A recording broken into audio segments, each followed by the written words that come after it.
Hey everybody, Mike Price here with Community Pioneer, and I have with me today Kirby Jonas, also known as the Pocatello Cowboy.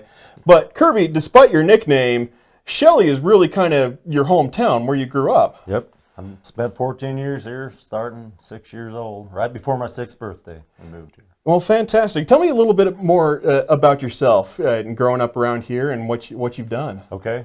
So it's funny. I was the super shy kid in school. It's funny, people don't believe that now because I talk all the time. But back when I was a kid, I wouldn't talk to anybody, and my way of expressing myself was to write. And so I actually hadn't even started the 6th grade. The 1st grade before I started writing a comic book. And I stole, you wouldn't remember this, but there was an old show called Mannix. It was a detective show. Okay. And for some reason, I got attached to the main character, whose name was Joe Mannix, and so I made him into my first Western marshal. He was a U.S. Marshal. And anyway, I wrote this comic book about him. And I think, so in the 6th grade, I had a teacher, great teacher. His name was Mr. Anderson, Jarvis Anderson. Okay. And he assigned us to do a short story, which he didn't know what he was getting into with me, because I can't write a short story. But, everybody else was writing like a half page or a page, and I wrote like a 12-page book. But the cool thing about it was, up till then, I wouldn't talk to anybody. I mean, really, literally, he couldn't get a word out of me. Mm-hmm. And I wrote this story, and he liked it so much that he got up in front of the class and read the story to the kids. And I had the opportunity, because of that, to look around and see that these kids were enthralled by this story that I had written. And I mean, it was a pretty involved plot for a short story. And I thought, wow, that's pretty neat. And so I decided to write a novel, because I was into Louis L'Amour and that kind of stuff. A 5th grade teacher had got me into Louis L'Amour. Okay. And so I wrote this 49-page book when I was in 6th grade. Oh, wow. And I literally had kids staying in from recess to sit there and watch me write. I mean, how boring is that? It's like watching the paint dry. But I wrote this book. It was called The Tumbleweed. My dad left that year. He and my mom got divorced, but he was around to kind of guide me and in my research and stuff. And so I wrote this book. Took place in Wyoming. Don't know why.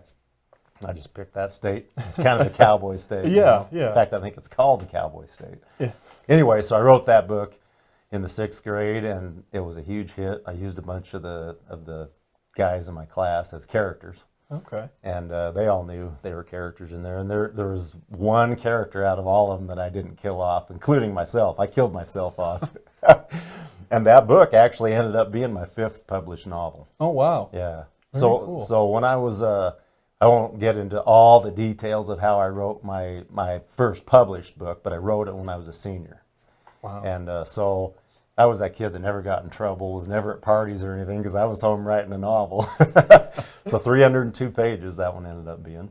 Very cool. And I wrote it. Which one was that? It was called Season of the Vigilante. Okay. And it got published as 2 novels, because they made me cut it in half because it was too big.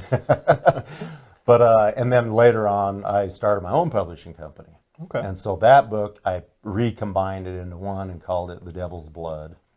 And it sounds like a horror novel, but it's there's a reason behind. I won't reveal what the reason is, because it gives away part of the plot. Okay, but, so you got to read it to find out. Yeah, exactly. Okay. Yeah. Anyway, so that's it. Since then I've put out 30 novels or so. Oh, wow. That's incredible. Can't keep track anymore. And even a couple of your novels are based right here in Shelley. Yeah. Could you tell me a little bit about those? So but the first one, I will give thanks to Amazon for the first one, because I think they kind of pioneered the whole print-on-demand thing. I don't know if they were solely responsible, but they were really the ones who made it feasible to do a print-on-demand. So in other words, I can write a book and literally print one book out if I want to. I don't have to print 5,000 copies like I used to. Right. And it's a good thing, because now you can't sell 5,000 copies. Everybody wants to read them on ebooks. Yeah. But so I decided to write this book, and I had read The Bridge to Terabithia. Okay. And I thought, man, I want to write a story that has an emotional impact like that. And I wanted to write something that had either the word Christmas or the word angel in it, because those 2 words sell books like nobody's business. Yeah, that makes sense. Yeah. So I decided to write this book and decided to base the main character on me. Okay. In the 6th and 7th grade, basically. So that's what this book is. It's about basically my character. I used my house on Locust Street, West Locust. I'm sure it was like a Halloween house when I was a kid. My mom had tons of trees around that house, and the other thing they called our house the Shelley Zoo, I think. Or my mom had she had ducks and geese, and at one time she had goats. I mean, rabbits. She had whatever she could legally get away with in this town. We had it. Cats, dogs, of course. Anyway, so it was a pretty interesting house. It's about an acre of ground over there. Yeah. And you know, there's a lot of stories involved in that house, and I decided I'm going to write my story, but I created a character who in the story brings my character out of his shell. Because like I said, until I went on an LES mission. Until I went on that mission, I wouldn't. I mean, I would talk. It's not like I wouldn't say anything to anybody, but it was hard. Right. Yeah. I understand that. So, in my book, I wanted to have this super shy, painfully shy kid who meets this girl who should be a big time pessimist because she's been going through this brain tumor. She should be a pessimist, but she's the optimist. And here's this kid who pretty much, I mean, it's not like I had everything. I was pretty poor growing up, but I should have been a lot more of an optimist than I was. I was pretty pessimistic about life. Yeah. My dad left when I was 12, and I had to basically raise my 2 younger siblings. Yeah. Anyway, so in the book, this girl befriends this shy kid and pulls him out of the shell by the end. You know, it's funny. One of the main things, and this is in the book, and it's a true story. The very few times I ever heard the word love when I was a kid, that word scared me to death. If my mom, the very few times she ever said, I love you, oh, I could not say that back. I was scared to death to say that word. And I don't know if that's a kid thing or what, but it was a thing in our house. We never said that to each other. Yeah. So in the book, he ends up being able to tell his mom, I love you. And, yeah. Anyway, nice. it was a pretty healing experience writing that. Very cool. Is that one you've got with you? Actually, yeah, right here. Okay. Samuel's Angel. Samuel's Angel. So is this available to purchase? Yeah. All of these, they're all on Amazon, or Okay. they're all available through me. I have a supply of all of them at my house. Very cool. Samuel's Angel. But yeah, so in the book, have to check I'm it out. basically Samuel Jordan is the name I chose for my character. And this book was so popular, that was one of the things I was worried about with printing 5,000 of them like I used to have to do. Yeah. I thought everybody expects a Western from me, and all my male readers, they're not going to want this book. Here's the funny thing that happened. These women would buy their husband this book, even though it's not a Western, and they always bought their husbands or their dads or whatever, my Westerns. They bought him this book, and I heard more back from those people than I had ever heard about all my Westerns put together. Really? Honestly, yeah. People would... Usually the guys wouldn't admit it, but their wives would get a hold of it. Oh, you should have seen my husband bawl and that. And so it was pretty cool. It was neat to find out that I could write a book that touched people that had nothing to do with being a Western. Yeah. And so you've got another book here that's based in Shelley. Yep. This one, my uncle is probably the most famous football player that ever played for Shelley. His name was Burdett Hess. Okay. And his I know dad that, was the sheriff for 20 years, I think, in Bingham County. And so in the book, his name in the book is Russet, James Russet, but it starts out saying that he had to live up to being named after a potato by his parents. And, so anyone who's gone to Shelley High School kind of feels that. Oh yeah.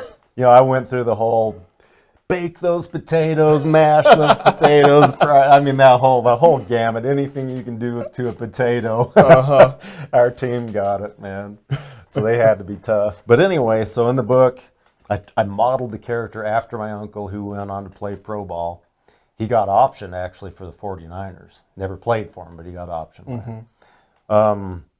Ended up actually playing in Canada. He played for the Calgary Stampeders. Oh, wow. And then went on to a career in oil because of that football career. Some guy that was in the oil said, hey, I like you. And anyway, but in this, he's a senior.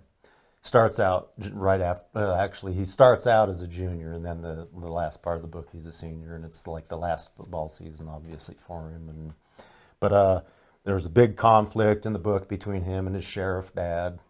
Like I said, my granddad was the sheriff, and so in the book he's the sheriff, and there's a little bit of a rub between him and his son, who basically his son thinks, hey, I'm the most famous guy in Shelley, which he kind of was. I mean, when I got to school, literally in 81, he had been out of high school in this town for, well, since 53, I think. He graduated in 53. There were still newspaper clippings of him on the wall in the football trophy cabinet. And here I was, this shy kid. Our principal, Corden was his name. Mm-hmm. We had the first of the year assembly. And here my brother and I are, neither one of us played ball. My brother was totally, I mean, he wasn't even athletic whatsoever. I could have played, I just didn't want to. The principal makes both of us stand up just so he can say, these two boys are the nephews of the most famous football player that ever played here at Burdett Hess. And we're both going, oh man, great. We don't play ball, and now we're going to look like traitors to the school. I remember Coach Mon. Oh, he would get so mad at me for not playing ball. But anyway, yeah, that's the story of. Very cool. So we've got Samuel's Angel and Russet, both by Kirby Jonas, based here in Shelley. Check them out. Can you find them on Amazon, or how can you go find them? I think my website hasn't been updated lately. I need to get it updated, but they're all on Amazon. Or you can get a hold of me. I mean, I'm easy to find. Okay, fantastic. All my contact information is on my website. That's good. Check them out. And it's just my name.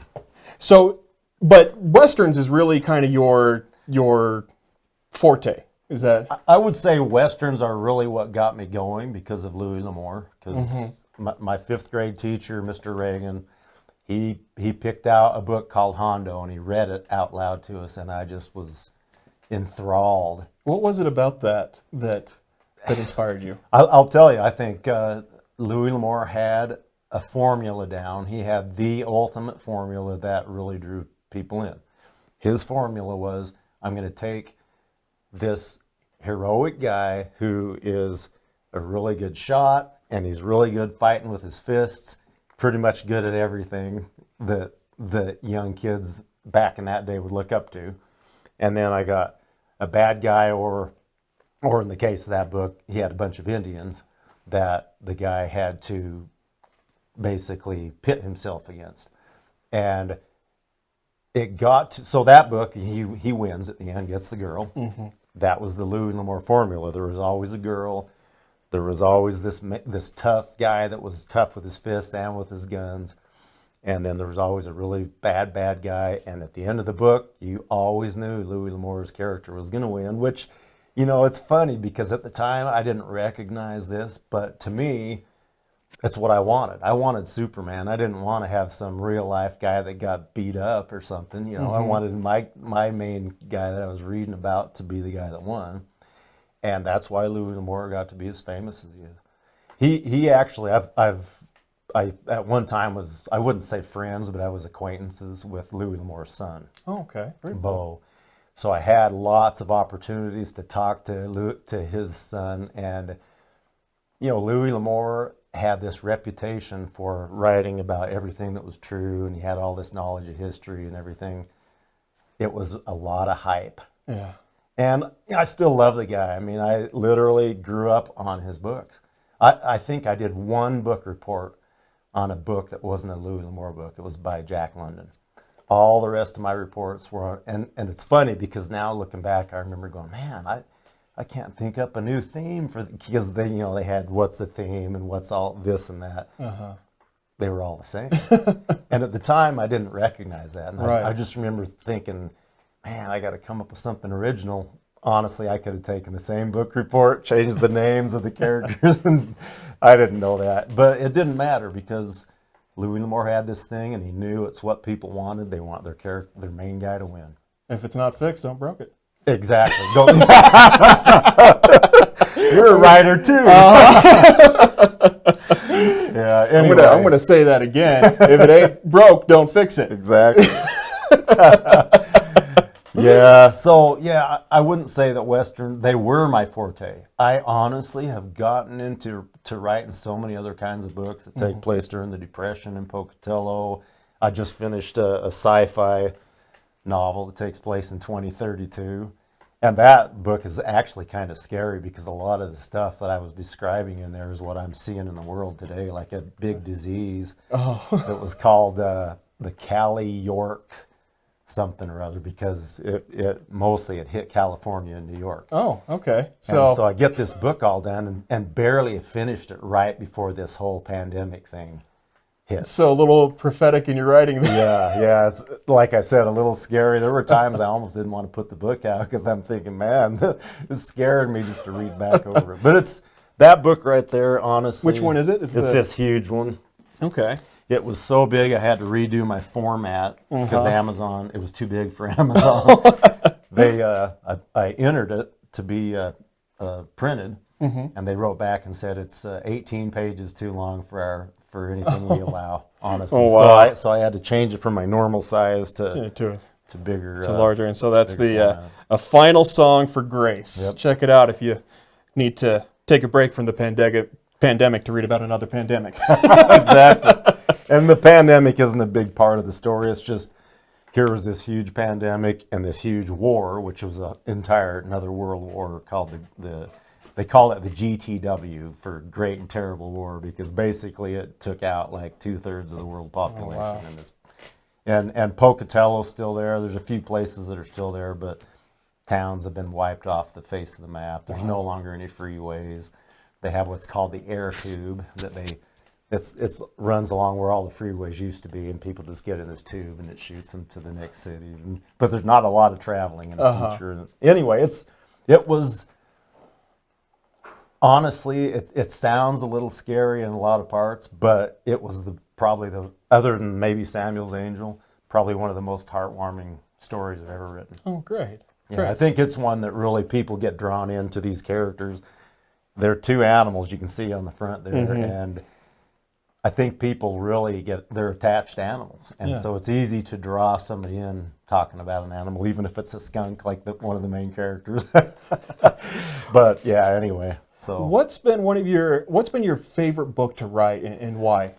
I guess I'd have to say Samuel's Angel, and it's because it was me. Yeah. I was able to go back in my past and fix so many things.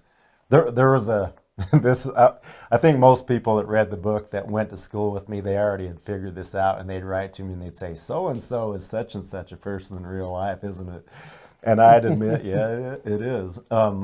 There was this one guy that picked on me mercilessly. I mean, from the time I first met him to when I graduated. Well, I wouldn't say when I graduated, because I got into bodybuilding pretty big when I was in high school, and by the time I was a junior, he pretty much didn't pick on me anymore, but up till that point. And there were things that happened with that guy that should have been resolved in more than just words. I got to resolve. Got to do that through your book. And it's funny because a lot of people had the same issue with that guy.